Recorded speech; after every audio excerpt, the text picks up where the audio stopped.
Welcome to back my YouTube channel the life computer centre Deoband. उम्मीद है आप अच्छे होंगे। जैसा कि आपको मालूम है कि हम लोग फंडामेंटल ऑफ कंप्यूटर के असबाक पढ़ रहे हैं।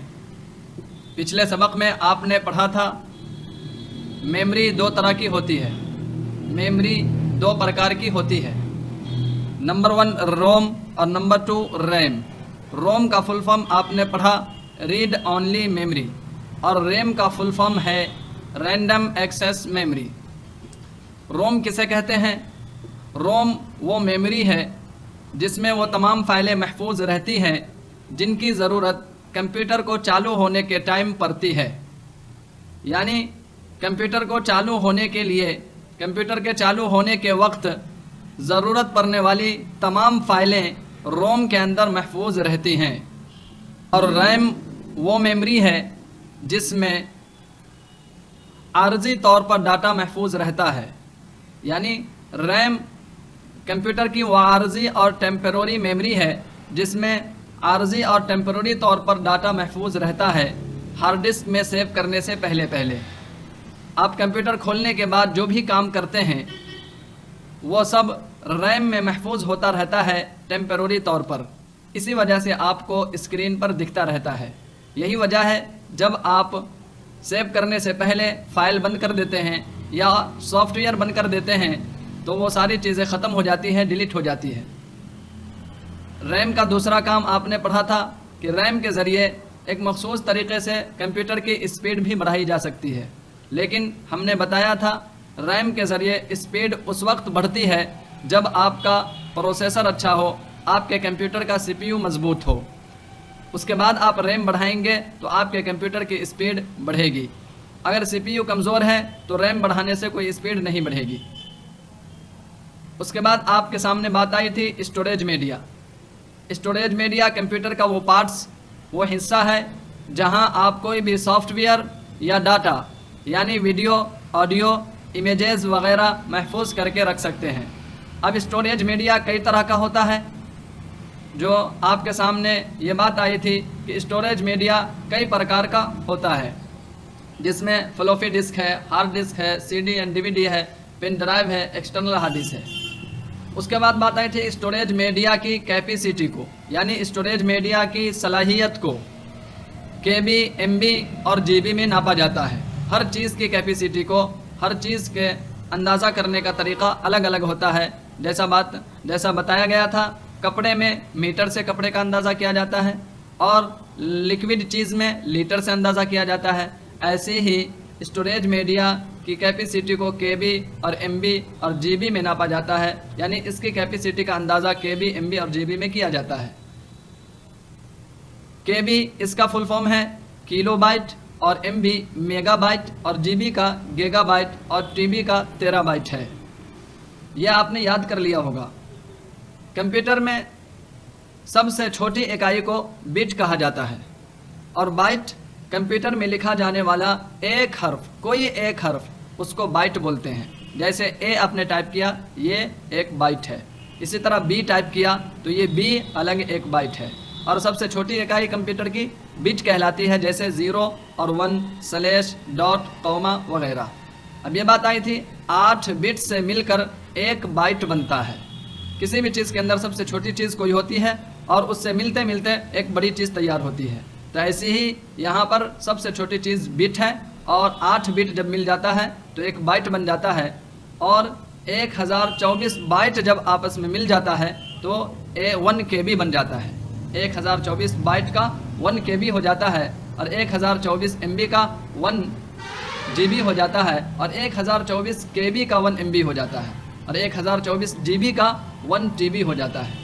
लेकिन आपके सामने ये भी बात आई थी कि मार्केट में आपको 1024 बाइट्स का 1 KB नहीं मिलेगा, बल्कि मार्केट के अंदर ओनली 1000 बाइट्स का ही 1 KB मिलेगा। क्योंकि हर KB में से, हर MB में से, हर GB में से, हर TB में से 24 का जो ये डिजिट है इसको स्टोरेज मीडिया बनाने वाली कंपनी काट लेती है और 1000 को ही मेयार बनाती है। यहाँ तक आपने तो पिछले सबक में समझ लिया था। आज हम लोग स्टोरेज मीडिया के अलग अलग हिस्सों को पढ़ने वाले हैं, अलग अलग पार्ट्स को पढ़ने वाले हैं। फ्लॉपी डिस्क, ये भी एक स्टोरेज मीडिया है। इसकी कैपेसिटी का कम होने के कारण अब लोगों ने इसका उपयोग यानी इस्तेमाल यूज़ लगभग छोड़ दिया है। तो फ्लॉपी डिस्क भी एक स्टोरेज मीडिया है जिसमें आप कंप्यूटर का कोई भी डाटा यानी वीडियो, ऑडियो, इमेजेस वगैरह या कोई भी सॉफ्टवेयर महफूज कर सकते हैं। तो चलिए हम गूगल पे देख लेते हैं फ्लॉपी डिस्क कैसा होता है। सबसे पहले हम यहाँ से इसे मिनिमाइज कर देते हैं, उसके बाद गूगल क्रोम ओपन करते हैं और यहाँ हम सर्च करते हैं फ्लॉपी डिस्क। इमेजेस पे जाते हैं तो ये है आपके सामने फ्लॉपी डिस्क। इसको बोलते हैं फ्लॉपी डिस्क। ये भी एक स्टोरेज मीडिया है जिसमें आप कंप्यूटर का कोई भी डाटा या सॉफ्टवेयर महफूज करके रख सकते हैं। लेकिन लोगों ने अब इसका इस्तेमाल छोड़ दिया है। शुरू में फ्लॉपी डिस्क का इस्तेमाल किया जाता था, लेकिन अब लोगों ने छोड़ दिया है क्योंकि इसके अंदर जगह कम होती है, जिसकी वजह से डाटा बहुत कम आ पाता था। इस वजह से लोगों ने इसका इस्तेमाल छोड़ दिया है। बहरहाल ये है फ्लॉपी डिस्क। आगे है the hard disk. Hard disk भी एक स्टोरेज मीडिया है जिसमें कंप्यूटर का कोई भी डाटा यानी ऑडियो, वीडियो, इमेजेस वगैरह या सॉफ्टवेयर आप अपनी ज़रूरत के अनुसार सुरक्षित कर सकते हैं। तो ये भी एक स्टोरेज मीडिया है। स्टोरेज मीडिया बोलते ही उसे है जहां पर कंप्यूटर का कोई भी डाटा या सॉफ्टवेयर महफूज करके रखा जाए। तो हार्ड डिस्क के अंदर भी कंप्यूटर का डाटा और सॉफ्टवेयर महफूज करके रखा जाता है। इसी वजह से हार्ड डिस्क भी स्टोरेज मीडिया है। यहाँ बता रहे हैं फ्लॉपी डिस्क की तुलना में, उसके मुकाबले में इसकी कैपेसिटी यानी हार्ड डिस्क की कैपेसिटी बहुत अधिक होती है, बहुत ज़्यादा होती है। इसकी कैपेसिटी को MB और GB में नापा जाता है। वर्तमान में यानी फ़िलहाल में मौजूदा दौर में वर्तमान समय में सामान्य 500 GB या उससे अधिक की हार्ड डिस्क का उपयोग किया जाता है।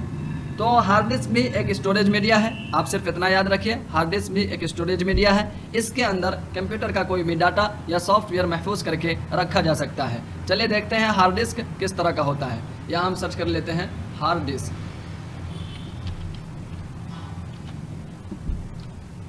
ये है आपके सामने हार्ड डिस्क। देखिए ये बैक वाला पार्ट है और ये फ्रंट वाला पार्ट है। हार्ड डिस्क 120 GB का ये वाला हार्ड डिस्क नज़र आ रहा है। तो ये भी एक स्टोरेज मीडिया है जिसके अंदर आप कोई भी डाटा या सॉफ्टवेयर महफूज करके रख सकते हैं। लेकिन फ्लॉपी डिस्क के मुकाबले में इसकी कैपेसिटी ज़्यादा है, इसके अंदर स्पेस ज़्यादा है, इसलिए लोग फ्लॉपी डिस्क को छोड़कर हार्ड डिस्क को यूज़ करने लगे। अब के कंप्यूटर और लैपटॉप में हार्ड डिस्क की जगह SSD आने लगा है, क्योंकि SSD के अंदर हार्ड डिस्क से भी ज़्यादा कैपेसिटी है, जगह है और उसकी स्पीड भी अच्छी होती है। तो हार्ड डिस्क की स्पीड कम होने की वजह से लोगों ने हार्ड डिस्क का भी इस्तेमाल कम कर दिया है। फ़िलहाल ये चल रहा है लेकिन बहुत कम यूज़ करते हैं लोग हार्ड डिस्क को। इसकी जगह आप SSD को यूज़ करते हैं। हर कंप्यूटर या लैपटॉप में आपको SSD मिलता है। SSD की स्पीड काफ़ी अच्छी होती है और उसके अंदर कैपेसिटी और जगह भी बहुत ज़्यादा होती है। इसी वजह से लोगों ने अब SSD का इस्तेमाल करना शुरू कर दिया है। तो अगर आपके कोई कंप्यूटर हार्ड डिस्क वाला मिले तो उसे आप ना लें। अब के दौर में तो बेहतर है आप SSD वाला कंप्यूटर लें तो अच्छा है। तो यह है आपका हार्ड डिस्क। यहीं पे हम सर्च कर लेते हैं SSD।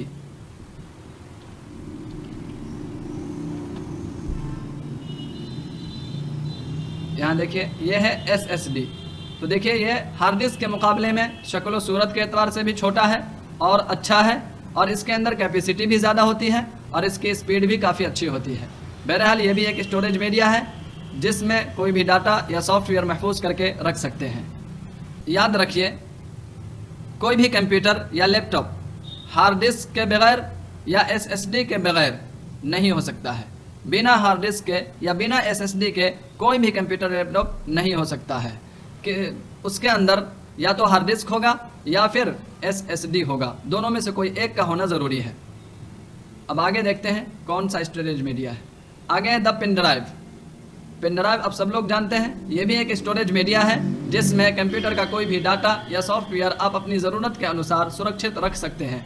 ज़रूरत के अनुसार सुरक्षित रख सकते हैं। इसकी कैपेसिटी को MB और GB में नापा जाता है। द पेन ड्राइव, जैसे 1 GB, 2 GB, 4 GB और 8 GB। इसका उपयोग भी ज़रूरत के अनुसार किया जाता है। कंप्यूटर पर इसे USB यानी यूनिवर्सल सीरियल बस में लगाया जाता है। अब चलिए देखते हैं पहले पेन ड्राइव को, उसके बाद USB। इसे देखते हैं ये कहाँ पर होता है, आपके CPU में और आपके लैपटॉप में।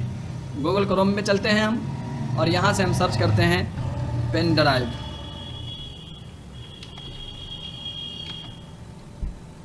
ये है आपका पेन ड्राइव। ये भी एक स्टोरेज मीडिया है जिसमें आप कोई भी डाटा या सॉफ्टवेयर महफूज कर सकते हैं। ये आप कंप्यूटर में अलग से लगा सकते हैं। आजकल सबसे ज़्यादा सैनडिस्क इसका ज़्यादा चलन है। ऐसे तो सब पेन ड्राइव अच्छा होता है, जो भी आप लें तो वो अच्छा चलता है, लेकिन सैनडिस्क का ज़्यादा चलन है, ये ज़्यादा चल रहा है आजकल। चलिए यहीं पर हम सर्च करते हैं इन लैपटॉप या इन कंप्यूटर, यानी लैपटॉप में कहाँ पर लगाया जाता है।